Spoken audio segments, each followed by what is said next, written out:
नमस्कार दोस्तों। तो जैसे कि आप सब लोगों को पता है कि electrical and arc flash safety industry का एक बहुत बड़ा कंसर्न है, क्योंकि ये एक ऐसा वर्किंग एरिया है जहाँ पर आप लोग पैनल में, सबस्टेशन में, ट्रांसमिशन लाइव लाइन में डिफरेंट वे में काम करते हैं। एक आर्क फ्लैश इंसिडेंट 0.5 मिलीसेकंड के लिए 10,000 डिग्री सेंटीग्रेड का आर्क थर्मल इफेक्ट क्रिएट कर सकता है। उसके साथ साथ बहुत सारे चीज़ होते हैं, जैसे आपका इलेक्ट्रोक्यूशन हो गया, इलेक्ट्रिकल शॉक हो गया, बर्न हो सकता है। पहला बात तो मैं ये बताना चाहूँगा कि हम लोग नॉर्मल इंडस्ट्री में कॉमन टर्म यूज़ करते हैं 8 कैल का सूट, 40 कैल का सूट, 25 कैल का सूट, बट ये कैल बेसिकली है क्या? So this is nothing but the ATPV और आर्क थर्मल परफॉर्मेंस वैल्यू, जिसके ऊपर बेस करके हम अपना गारमेंट सिलेक्ट करते हैं। ये जो आपके सामने है ये 8 कैल का एक जैकेट है और ATPV रेटिंग विथ 8 कैल का एक जैकेट, जिसमें अगर आप देखेंगे यहाँ पर एक HRC2 बोल के एक टैग लगा हुआ है। तो इसका मतलब क्या है? इसका मतलब है hazard risk category, which is basically defined by NFPA 70E। कभी आपने क्या पूछा है कि आपका जो गारमेंट है वो सर्टिफाइड है या आपका फैब्रिक खाली सर्टिफाइड है? हमारा जो फैब्रिक है और हमारा जो गारमेंट है दोनों के दोनों ही सर्टिफिकेशन के साथ आते हैं as per ASTM F1959 and ASTM F2621। हम लोग जो ये मटेरियल यूज़ करते हैं, अगर आप ये स्नैप बटन देखेंगे, ये snap button totally FR material है। FR मतलब फ्लेम रिटार्डेंट। इवन इसमें ये जो ज़िपर आप देख रहे हैं, ये ज़िपर भी FR मटेरियल है और फ्लेम रिटार्डेंट। अभी जैसे कि मैं फैब्रिक के बारे में बता रहा था, हमारा जो गारमेंट है वो इनहेरेंट फ्लेम रिटार्डेंट प्रॉपर्टी से बना है, तो जिसको आप जितना भी वॉश करेंगे इसका प्रॉपर्टी कभी डिग्रेड नहीं होगा। एक आर्क फ्लैश इंसिडेंट में सबसे ज़्यादा जो एक्सपोज्ड पार्ट होता है बॉडी का वो होता है फेस। ये बेसिकली पॉल्सन इंटरनेशनल कंपनी से है। ये फेस शील्ड आप क्लियरली देखेंगे तो इसमें आपका NFPA और NC Z8 7.1 का सर्टिफिकेशन के साथ आता है। और दूसरा बात, इसका अगर एक्सटेंडेड लेंथ अगर आप देखेंगे तो ये आपका पूरा ईयर और पूरा चीन को कवर कर रहा है। अब आप पूछ सकते हैं कि ये दोनों कलर क्यों हैं, एक ग्रे एक ग्रीन। आप जब वेयर को देखते हैं या फिर तार जिसको हम बोलते हैं उसको देखते हैं तो उसका कलर रिकॉग्निशन में थोड़ा कभी कभी दिक्कत आता है। जैसे आपका रेड वो ब्लू बन जाता है, ग्रीन जो है वो डार्क बन जाता है, वो इसके कारण होता है, ये कलर के कारण। तो ये बेसिकली एक नया प्रोडक्ट है टोटली, जिसको आप शायद इसको ग्रे देख रहे हैं बट बेसिकली ये है टोटली क्लियर। मतलब वो जो कलर रिकॉग्निशन का जो प्रॉब्लम का मैं बात कर रहा था वो इसमें कुछ नहीं होगा। हैंड प्रोटेक्शन मतलब मैं यहाँ बेसिकली इलेक्ट्रिकल के पार्ट के बारे में ही बात करने आया हूँ। इलेक्ट्रिकल इंसुलेटेड और डाइइलेक्ट्रिक जो ग्लव्स होते हैं वो नेचुरल रबर और लैटेक्स से बना हुआ आता है। सो वो जो ग्लव्स होता है वो आपको ओनली इलेक्ट्रिकल शॉक और इलेक्ट्रोक्यूशन के अगेंस्ट में प्रोटेक्ट करने के लिए रखा हुआ है। आर्क ग्लव जो होता है वो आपको प्रोटेक्ट करता है आपका जो आर्क रेटिंग और जो आर्क का इंसिडेंट हो रहा है उसका जो थर्मल इफेक्ट आएगा उसके अगेंस्ट में। तो ये बेसिकली होता है एक आर्क ग्लव जो आर्क रेटेड फैब्रिक से ही बना हुआ होता है, जो एज ए ओवर ग्लव आपको इलेक्ट्रिकल ग्लव्स के ऊपर पहनना होता है। अब आते हैं इलेक्ट्रिकल ग्लव्स के ऊपर। ये जो ग्लव्स आप देख रहे हैं, this is from a brand call SFE। इस ग्लव्स का सबसे बड़ा और सबसे जो एडवांटेज आप अगर आप बोल सकते हैं तो वो है इसका थिकनेस। अगर आप इस ग्लव्स को देखेंगे गौर से, इसका थिकनेस है 0.5 mm। This is a class 00 gloves which can protect you against 500 kV। ये जो ग्लव्स आप देख रहे हैं ये कॉम्पोजिट ग्लव्स है विथ आर्क रेटिंग। अगर आप कोई इलेक्ट्रिकल काम कर रहे हैं और स्पेशली अगर वो मैकेनिकल हो जहाँ पर थोड़ा शार्प एजेस है या फिर वायर्स है, डिफरेंट काइंड ऑफ हैज़र्ड्स है, वहाँ पर ये ग्लव्स आपको तब काम आएगा जब इसके ऊपर आपको कोई भी ओवर ग्लव पहनना नहीं पड़ेगा। और प्लस अभी जो मैंने आपको आर्क रेटेड ग्लव दिखाया वो भी आपको पहनना नहीं पड़ेगा। एक ग्लव्स आपको तीनों प्रोटेक्शन देगा, electrical shock, mechanical work and arc flash protection. ये एक बूट है जो डाइइलेक्ट्रिक है, ये आपको स्टेप अप वोल्टेज के अगेंस्ट में प्रोटेक्शन देता है। ये जो सूट है ये बेसिकली इसको बोला जाता है conductive suit. Conductive suit means आपका पूरा बॉडी ऐसे कवर किया हुआ है including shoes and gloves and socks and everything. तो कोई भी बाई चांस अगर लाइव लाइन वो चाहे कितने केवी का भी हो, वो अगर यहाँ पर टच हो जाए तो वो टोटली ये इंटरनली कनेक्टेड पॉइंट से आपका डिसिपिएट हो जाता है। ये बेसिकली एक रेस्क्यू रॉड है। ये जो यू शेप पोर्शन है, ये जो बंदा ऑलरेडी इलेक्ट्रोक्यूशन के अंडर में आ चुका है, उसका वेस्ट को पकड़ के ऐसे खींचने के काम आता है।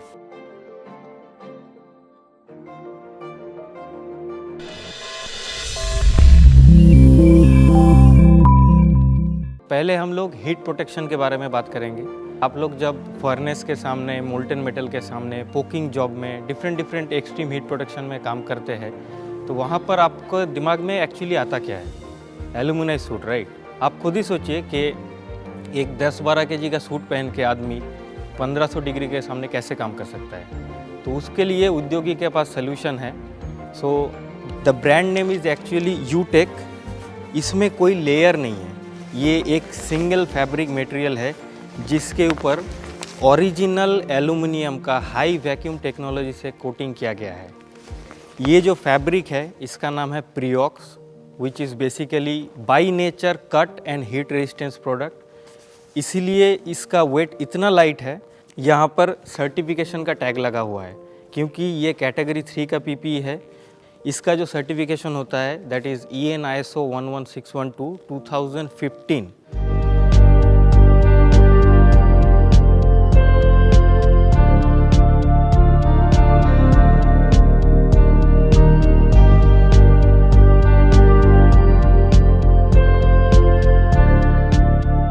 आते हैं हुड पे। इसका फैब्रिक भी सेम मटेरियल से ही बना हुआ है और सबसे इंटरेस्टिंग बात यह है, इसका जो वाइज़र है, इसका जो विज़न होता है वो बहुत ही क्लियर होता है। ये जो आप मैनिक्विन में देख रहे हैं ये बेसिकली लॉन्ग कोट है, लेकिन ये कस्टमाइज्ड है। अगर आप देखेंगे क्लोजली, यहाँ पर एक स्लिट है। ये स्लिट बहुत इम्पॉर्टेंट है क्योंकि जब भी फर्नेस के सामने पोकिंग लैंसिंग का जॉब होता है, स्लैग रिमूविंग का जॉब होता है, वहाँ पर लेग्स को बहुत ज़्यादा स्ट्रेच करना पड़ता है। तो जब भी आपका लेग स्ट्रेच होता है, ये जो वेलक्रो है कभी कभी ओपन हो जाता है। तो ओपन होने की वजह से वो फिर से एक हैज़ार्ड बन गया क्योंकि आपका जो रेडिएशन हीट है वो अंदर आएगा, मोल्टन मेटल का स्प्लैश भी अंदर आ सकता है। तो इसीलिए ये स्लिट दिया गया है, जो आप जब लेग को स्ट्रेच करेंगे तभी ये ओपन होगा और वरना ये क्लोज रहेगा। अब आते हैं एक्सट्रीम कोल्ड प्रोटेक्शन पे। कोल्ड मतलब क्रायोजेनिक प्रोटेक्शन।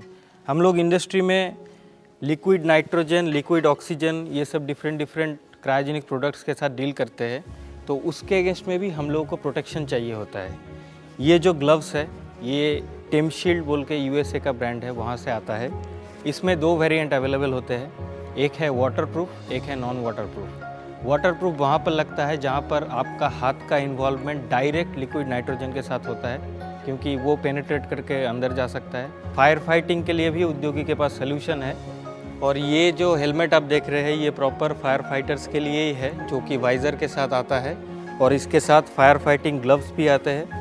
ये आप देख सकते हैं विथ हाई विजिबिलिटी स्टिकर्स, और इसके साथ ये हार्विक के फायर फाइटिंग बूट के साथ आता है जो EN एंड ASTM सर्टिफिकेशन के साथ आता है।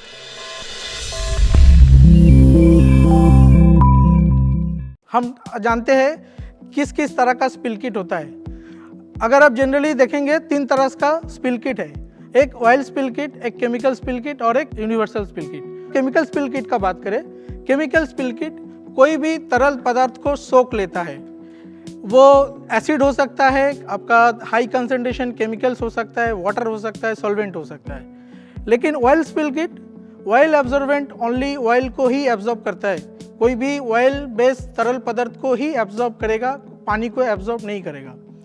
अगर यूनिवर्सल स्पिल किट का बात करें, यूनिवर्सल जो स्पिल किट है उसके अंदर जो एब्जॉर्बेंट रहता है वो कोई भी तरल पदार्थ को एब्जॉर्ब करता है। अगर आपका एसिड और केमिकल का कंसंट्रेशन अबव 50% है, उस केस में आपको ओनली केमिकल स्पिल किट ही यूज़ करना है, आपको यूनिवर्सल स्पिल किट नहीं यूज़ करना है।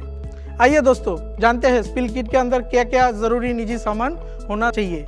इसमें बॉडी प्रोटेक्शन शूट होना चाहिए, वो केमिकल रेजिस्टेंट होना चाहिए, आई वॉश बोतल होना चाहिए, dust pant, respiratory protection as per your hazards.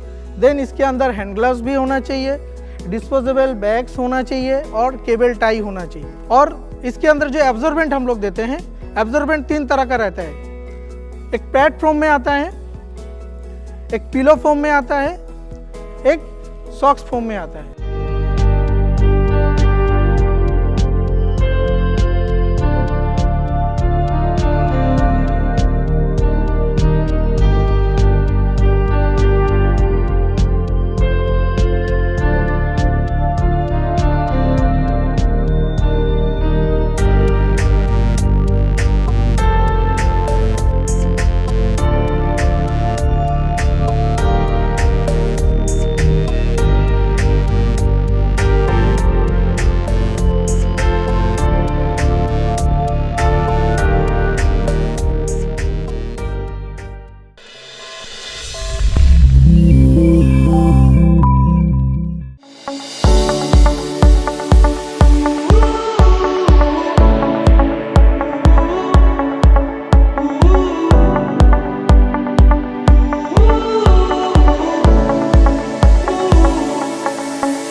Emergency I wash and shower एक फास्टेड प्रोडक्ट होता है जो कि आपका फैक्ट्री में जब काम करते हैं, जहाँ पर केमिकल स्प्लैशेस का डर है, जहाँ पर हीट स्ट्रोक का डर है, जहाँ पर आँख में फ्लाइंग ऑब्जेक्ट्स लगने का डर है, इमरजेंसी वॉश लेने के लिए हम आई वॉश एंड शावर का प्रयोग करते हैं।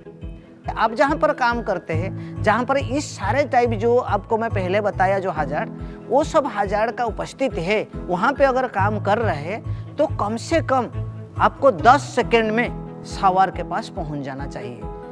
मतलब इसका डिस्टेंस 15 मीटर के अंदर होना चाहिए। आई वॉश या शावर जो है 15 मिनट कंटिन्यूअस होना चाहिए। पानी का टेम्परेचर 15 डिग्री सेंटीग्रेड से 38 डिग्री मैक्सिमम रहना चाहिए। उसके ऊपर होने से आंख में खराबी आने का चांसेस है। फोर्स जो है आपका पानी का जो फोर्स है दोस्तों 2 kg फोर्स होना चाहिए और मिनिमम 15 लीटर पर मिनट, 12 से 15 लीटर पर मिनट का पानी आपका फ्लो होना चाहिए। आई वॉश में, शावर में 76 लीटर का पानी फ्लो होना चाहिए। दोस्तों आइए मैं आपको दिखाऊंगा आई वॉश में पानी का फ्लो कैसा होना चाहिए, कितना हाइट पानी उठना चाहिए और कितने तेज पानी आना चाहिए और आँख को कैसे धोना है और वो कंटिन्यूसली जो 15 मिनट आपको बोला वो 15 मिनट किस तरह रहना चाहिए, आँख का पोजीशन कैसा होना चाहिए।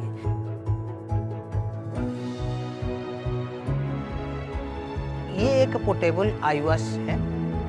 इसको क्या है ना, आप जब कंस्ट्रक्शन एरिया में काम करते हैं जहाँ पर हम आई वॉश या शावर हम प्लम्ड नहीं कर सकते हैं, वाटर कनेक्शन का कोई सुविधा नहीं है, बट वहाँ पर आई हज़ार का बहुत सारा हज़ार्स है, उसी जगह पर हम ये पोर्टेबल यूनिट को लेके काम कर सकते हैं। उसको क्या करना है, इसमें 9 गैलन का पानी रहता है, मतलब 35 लीटर करीब पानी रहता है और ये पानी, इसका जो प्रोसेस है 1.2 लीटर पर मिनट के हिसाब से पानी निकलेगा।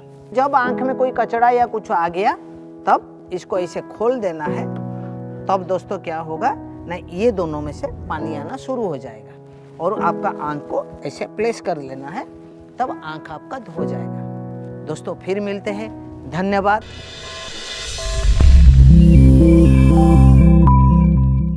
नमस्कार दोस्तों, एक ऐसा विषय के ऊपर हम लोग आज यहाँ बात करने वाले हैं जो इस सेफ्टी इंडस्ट्री के लिए बिल्कुल नया था।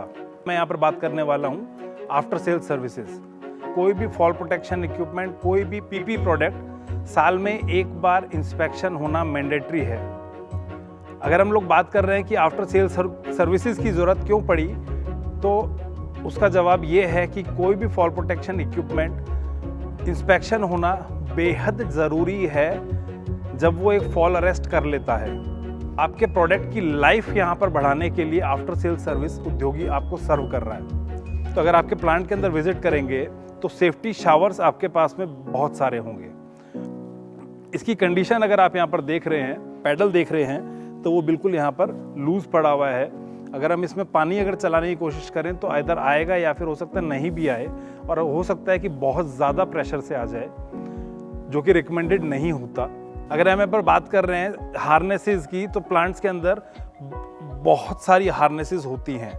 हार्नेस की कुछ ऐसी कंडीशन में भी आपको मिलेंगे, कुछ ऐसे में भी मिलेंगे, कुछ ऐसे भी मिलेंगी और कुछ इस तरीके से बहुत फाइन कंडीशन के अंदर भी मिलेंगी। लेकिन अगर इस हार्नेस ने कोई फॉल अरेस्ट कर रखा है तो आपको इसका इंस्पेक्शन करवाना बेहद ज़रूरी है। तो ये हार्नेसेस भी आपको प्रॉपर इंस्पेक्शन करने के बाद में इंस्पेक्शन टैग्स के साथ में, इन इंस्पेक्शन टैग्स के साथ में और इन बैग्स के साथ में, जिपर बैग्स के साथ में आपको पैक करके वापस दिया जाता है। हम लोग यहाँ पर अगर बात कर रहे हैं रिट्रैक्टेबल ब्लॉक की, प्लांट के अंदर इस तरह के रिट्रैक्टेबल ब्लॉक आपको बहुत सारे मिलेंगे जो लॉक ही नहीं होते। रीज़न ऑफ दैट कि फ्रीक्वेंट यूज़ की वजह से लगातार इस्तेमाल करने के बाद, और अगर आपने उसको सर्विस नहीं करवा रहे अगर हम उसको, तो उसकी फंक्शनैलिटी में कहीं ना कहीं फ़र्क पड़ता है। हम लोग यहाँ पर अभी देखेंगे कि वैक्यूम पैकिंग कैसे की जाती है रेस्क्यू डिवाइस की। एक एल्यूमिनियम फॉइल हम लोग यहाँ पर ले रहे हैं, बैग की शेप यहाँ पर देंगे ये।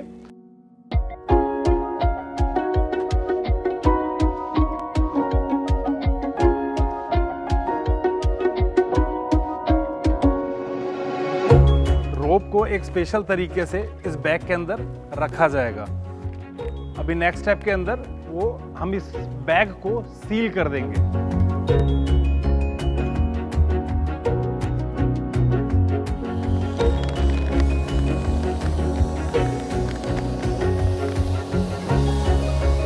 हम यहाँ पर देख रहे हैं कि पूरा डिवाइस अभी वैक्यूम पैक्ड हो चुका है अच्छी तरह से, किसी भी तरह का कोई एयर पॉकेट इसके अंदर नहीं है। और इस कंडीशन के अंदर अगर हम आप डिवाइस को रखते हैं तो वो वेदर से पूरी तरह से सेफ रहेगा, प्रोडक्ट की लाइफ बनी रहेगी, प्लस रेस्क्यू का स्लैप टाइम जो है वो भी और कम हो जाएगा।